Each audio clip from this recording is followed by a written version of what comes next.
Etong si Nimpa may 3 anak. Lagi daw nasa honor ang mga anak niya.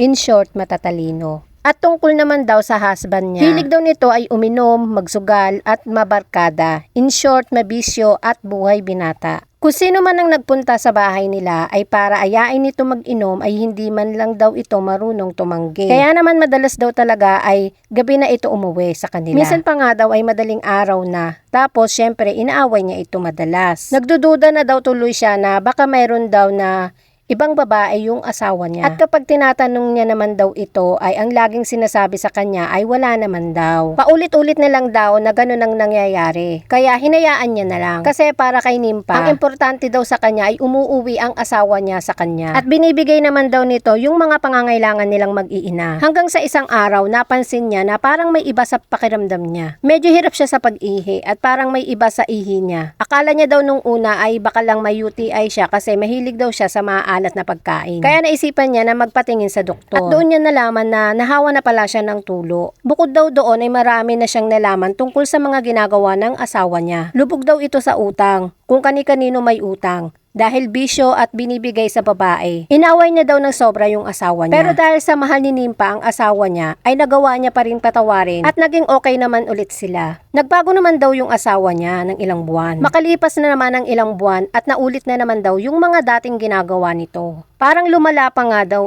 kasi ilang days bago umuwi sa kanila. Hanggang sa nalaman niya na may bagong kinalulukohan na naman ito at binabahay na. Kaya naman itong si Nimpa, hindi na nakapagpigil. Hiwalay kung hiwalay. Mabuti na lang daw sa kanya nakapangalan ng bahay at lupa nila. Kaya nagawa niya itong ibenta. Wala naman daw habol ang asawa niya kasi ito daw ay pamana kay Nimpa ng mga magulang niya. Lumipat na rin sila ng tirahan at makalipas ang ilang buwan ulit, nagulat na lang daw siya kasi biglang may nagparamdam sa kanya. At yun ay ang asawa niya. Guess what kung bakit siya nagparamdam kay Nimpa? Nakikipagbalikan ito kay Nimpa.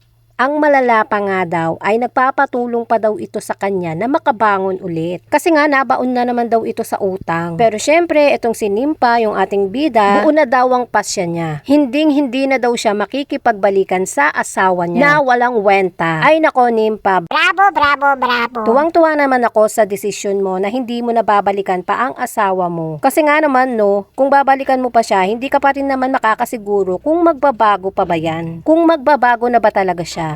Tama na yun yung binigyan mo na siya ng isang pagkakataon. At huwag mong sayangin yung panahon mo para sa asawa mong walang wenta. Ikaw na rin naman ang nagsabi, di ba, na walang wenta. Hayaan mo siyang magbayad ng mga utang niya kasi siya naman ang umutang nun. At syempre yung perang niya, di ba? Hindi ka nakakasiguro kung saan niya dinala yun. Naway ipagpatuloy mo lang yung maganda mong buhay ngayon. Bye-bye!